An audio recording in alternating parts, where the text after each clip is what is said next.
Welcome back to the Vanderpod, the adventurous and affable podcast of Vandersnatch Books. We're a small press publisher of treasures found off the beaten path for lovers of all that is good, true, and beautiful. I'm Carolyn Claire Givens, and today I'm talking with Mark T. Collins about inspiring family adventures with books.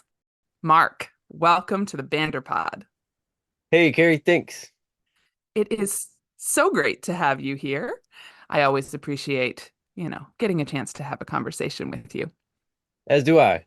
Well, Mark, I want to start with we just recently posted a video that you had sent us of a school visit where you and a whole group of children are getting ready for a dragon hunt.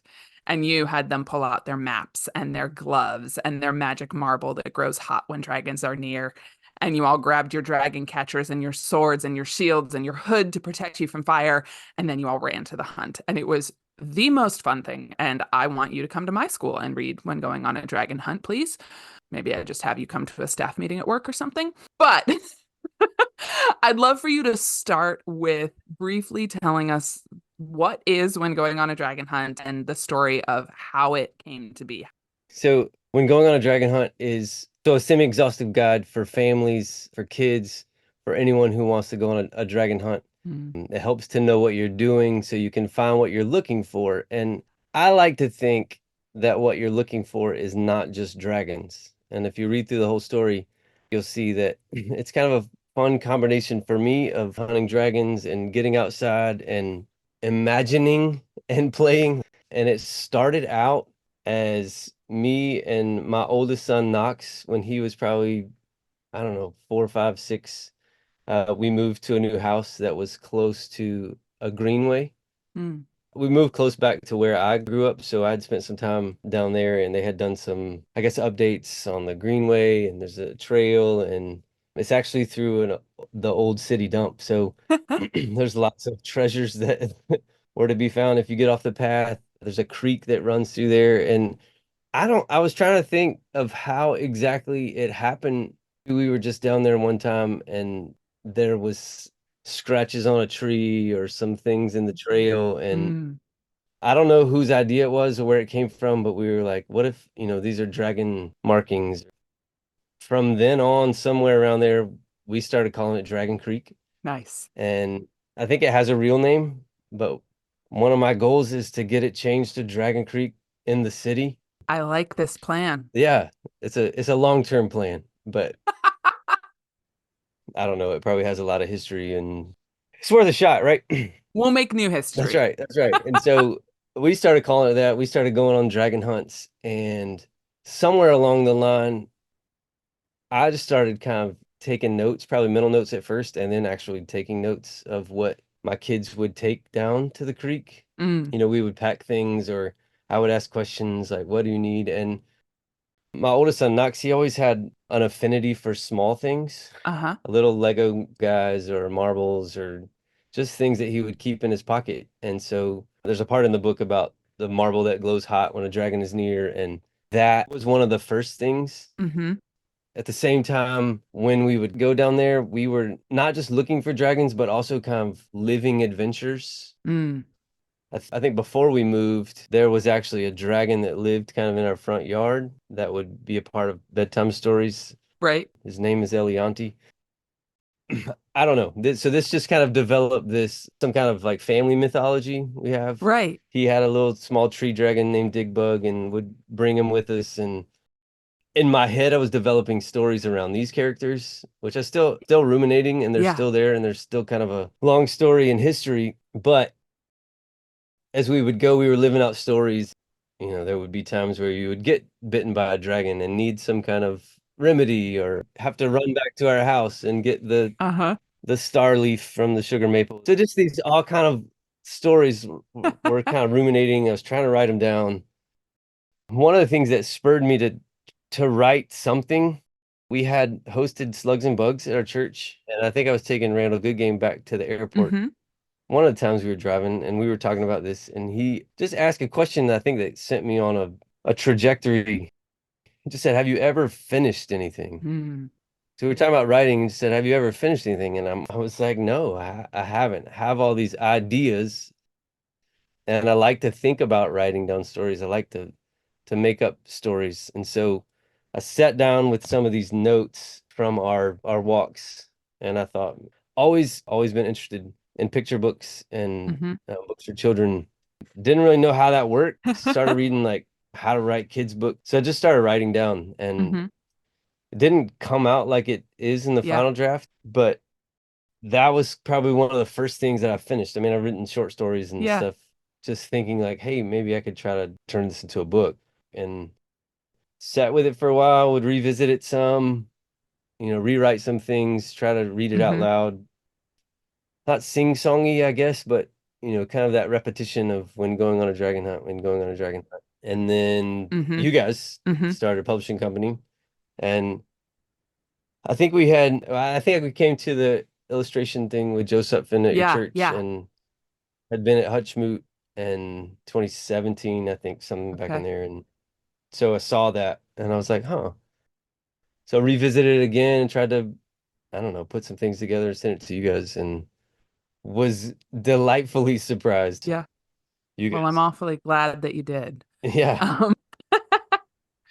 Um, we'll talk a little bit more kind of about that process in a bit. But before we do, I love the idea of Knox carrying things in his pockets and that inspired, particular moments and particular elements of the book. I love that you brought your imagination to your time with your kids. And I think that that's something, some parents might worry that they can't do family adventures because they don't know how to. Well, so I think a lot of it too, to piggyback on that, Hmm. I think they helped me recapture some of the imagination I had Mm, having kids, and just listening and like remembering what it was like as a kid. Maybe gave me permission to imagine again. yeah, I yeah, don't know if I ever really like lost yeah. imagination, but I did do a long period of seminary reading Hmm. lots of books, also about dragons. Uh, right. I mean, true. Reading different kind of books.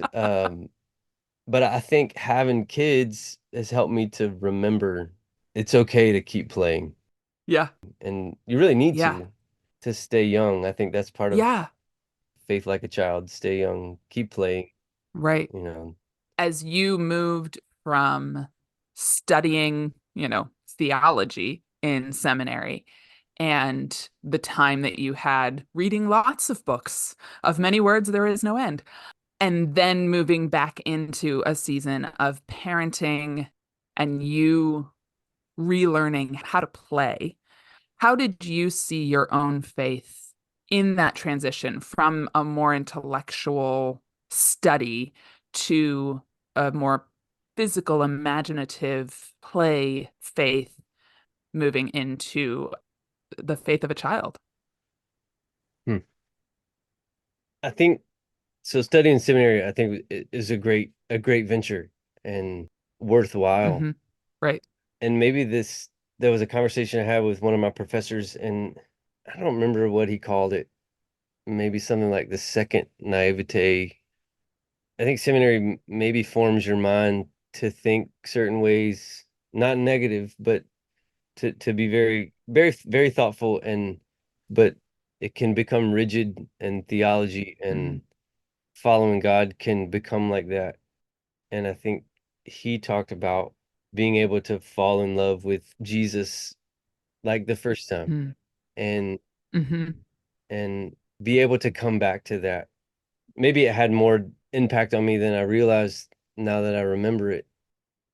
But having kids also helped me to start to see the world through their eyes again, Hmm. and maybe help me to remember not all things are so serious, and that there is amazing things in this world that are full of wonder, Mm. and being amazed by little things. And you know how a toddler is amazed at anything, Yeah. like ants. Just will sit and look at a line of ants or Yeah. bugs, or things like that. And I thought, man, I want to be able to do that too. I want to Mm. keep my eyes open and see things again for the first time. So I think having kids help stay on that trajectory and being amazed that this world that we live in is wonderful and crazy. More fantasy than a fantasy book. I think Yeah. some of those things that N.D. Wilson talked about in Notes from the Tilted World, just the amazing world that we live in and having your eyes open. And I think that all just worked to to help me create something with my kids, not necessarily for my kids, but I mean, they're as much Hmm. a part of when going on a dragon hunt as I am. I just was kind of the scribe. So it would be great to come here and say, we do this all the time, but we don't, I mean, there's still life to live. You can't like just have an adventure every day. And I think learning that a lot of them some of them don't want to sit down and read a book at night. Some of them don't want to go on an adventure. So learn how to fight for Hmm. the right moments for those kind of things. And they're still helping me find that childlike wonder. And I think that can lead to a childlike faith Hmm. where I'm in amazement at this world. That's a big part of Dragon Hunt, was just getting outside and being amazed at the world and maybe learning some names of trees, Yeah. maybe making up names of trees or birds Or or creeks. yeah, creeks. Just being amazed that God did it all and it was good. Yeah. Being able at the end of the day to look at it all like a child and be amazed Right. that it's okay to play, that it's okay to imagine, that it's Right. okay to, and it's good for me. I need to walk through the doors of Narnia every now and then. I need to be reminded that this world is like Narnia. This world is full of Mm. crazy and wild adventure, and it's been a fun journey. I've been able to join them on and push them in different places, and who knows if it leads to more things, more creative outlets, that's great. But if it just leads us to have stories as a family, I think that's even better. Hmm. Love it. So as you were growing up, are there particular books that were the inspiration to you to take adventures? If I had to pick one, The Lion, the Witch, and Wardrobe was, which Mm. maybe sounds cliche, but to me as a fourth grade kid who knew nothing about C.S. Lewis at all, and Right? I think we actually read it. It was reading for our class in fourth grade. We had a group that was reading through The Lion, the Witch, and the Wardrobe, and that, for lack of a better word, opened doors to other worlds. Right. So that was a huge one, and then later read all of those books. Hmm. As a kid too, I had a fourth grade teacher that I can remember every day after lunch would read to us Bill Pete books. Oh, wow. Love that. If you don't know, Bill Pete was an author illustrator, one of the head animators at Disney who left Disney and started writing these just not exactly like picture books, but they are picture books, so Yeah. they're longer stories. I don't even know how you would classify those. They're not quite middle grade, but they're not quite picture books because some of them are quite long. But some of those, like the Winged Ding Dilly and Cyrus the Unsinkable Sea Serpent, those were just Remember fun that one. stories that she read to us. My parents read with us and would tell stories. Hmm. Some of the stories that kind of kicked off my reading as a kid were I played a lot of sports and baseball, and one summer my mom said, "I'll give you $1 for every book that you read in the summer." And that summer I read 7 books, which was, a lot between climbing trees and Yeah. playing ball but a lot of those were Matt Christopher books, which were Yeah. books about baseball, really. Okay. So love those kind of stories growing up. Fun stories about kids that are Yeah. doing Yeah. things. I have vivid memories of a weekend camping trip with my cousins, and the campground we were staying at had all these vines in the woods that had dried. And so there were just these like curly cues of the vines that you could like snap off. And we made those keys. And then the vines, would be between two trees. And so there would be like a doorway between two trees. And so the, key from the vine was our entrance into Narnia. And, the whole weekend we played Narnia. And I remember one of the days we went hiking on the sand dunes toward the shore of Lake Michigan. And we kept, going, Narnia in the north. And I remember probably my uncle going, technically we're going west. And so we changed it to Narnia in the west.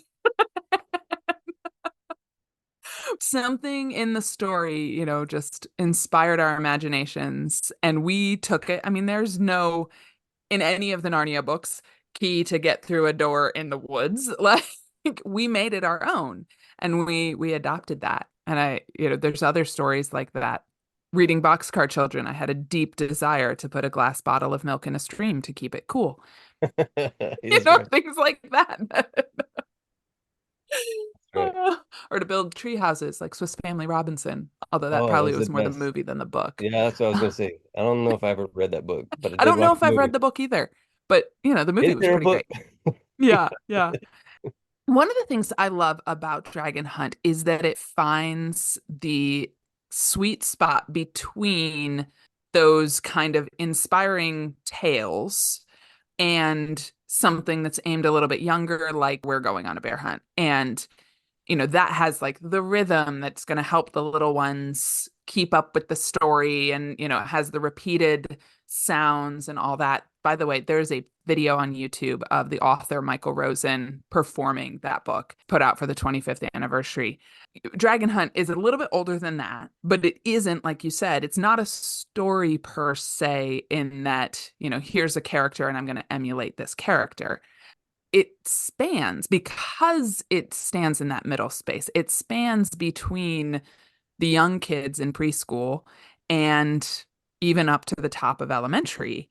And that's been fun to see the audience that broad. So, as you were thinking about writing it, what was the age of the audience that you were thinking about? I don't know if I was thinking in that much detail. Uh-huh. I'm glad it hits right there. I don't know. I was just thinking about writing some things down and trying to get some of the language down to where it would be easier for 5, 6, 7 maybe to read, or Hmm. some of those younger to be read to aloud and they could understand. Yeah. But then there's also some harder words in there, I think, for 8 or 9 year olds to be able to sit down with it and read themselves. Right.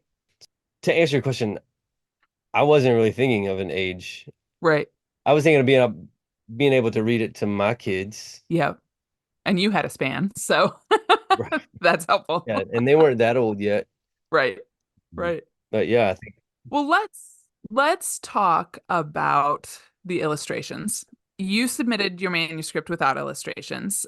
So let's try to go back in our memories to this text without its illustrations. We later brought in Johnny Jimison, and hopefully at some point we'll get a chance to hear his side of the story here on the podcast. But do you remember if you had any particular vision of what you wanted the book to look like?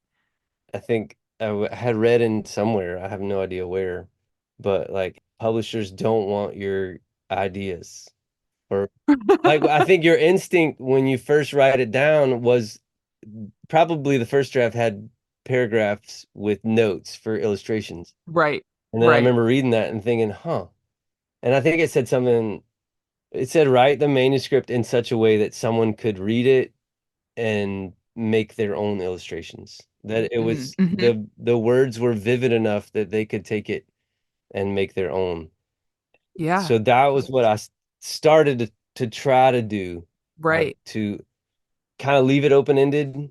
I think my thoughts were this idea of the real world being paired with the imaginary world. Mm-hmm. So I had probably drawn some illustrations of a kid with a wooden sword Right, and a pizza box shield and an oven mitt with a marble. right. That was kind of the idea. Yeah. So, and or maybe I can remember of what it would look like in real life with a kid with a map at maybe a cave, Mm-hmm. and then maybe a thought bubble or a cartoon of what they were imagining. Right, But that was kind of just to try to cross those worlds of, hey, this is happening in the real world, right. but it's also this fantastical world. And I think Johnny did a fantastic job of merging those two together, Yeah. of where Yeah. this fantasy creature is right beside these two kids with a wooden sword, or, Yeah. with this kid making lemonade, or I vividly recall reading your manuscript for the very first time. I was sitting in a hotel room in West Virginia. I was attending the Hope Words Writers Conference. It was morning. It was before we needed to go there. I had a few open minutes. I had a pile of submissions to get through, and I pulled up your manuscript to read. And I remember loving it from the very first minute that I read it, and also immediately wanting to see Johnny Jimison illustrate it, and thinking to myself, there's no way we can get Johnny. He's too big. But when we did have Johnny, and I don't remember exactly when we came back to you with the idea, whether it was before we connected with him or whether he had agreed at that point. But do you remember when we brought the idea of Johnny as an illustrator to you, yeah, what you felt? I think you had sent it and said, "Hey, we want to try to talk to Johnny about illustrating this." And I hadn't known some of his work from Okay. we have two of the Dragon Lord saga Mm-hmm. when they were just in black and white before he had Right. started. So I knew who he was, and I thought that too. No way, right? That would be too crazy and he would be awesome. And Yeah. I had never really thought, I don't know a ton of illustrators or a ton of, Right. so I just didn't have any idea. I just thought it was Yeah. cool that you guys wanted to turn it into a book. And so Johnny on top of that was a plus. Yeah. But I can remember, I don't know if you sent an email like, "Hey, we're gonna try to talk to him," and then weeks or months or however longer later Right. said we have him. And so then I'm starting to like go on his Instagram and say, what could this look like? What would he do? I don't know what he would do with it. And Yeah. so I can remember anxiously waiting, and he would send some sketches, and I was like, "You can just use the sketches. Those are amazing. Don't even finish it. These are," everything he would send I thought was great and a lot of fun. And he brought so much more to it than I would have ever thought. Right. And that was a cool part of seeing his perspective on the words that I had written. Yeah. Yeah. He brought to the table something that changed the text when you had Dragon Bite Relief. I believe it was Lizard Tails. Yes. In water. And Johnny came back and said, my brother and I would have tried that. Maybe we should do something that kids won't try. And or that would be safe if kids try it. and that was exactly what we had done. Had a couple lizard Exactly. tails and put it in water. Now, didn't drink it, but it was just Right. play. They were with dad, so they didn't drink it. Right. And so that prompted me to start thinking, what could we do? Right. That was some other changes, I think some changes to the snacks, and Hmm. started to think, hey, we can have a picnic Yeah. interwoven, or take some things along on a hike.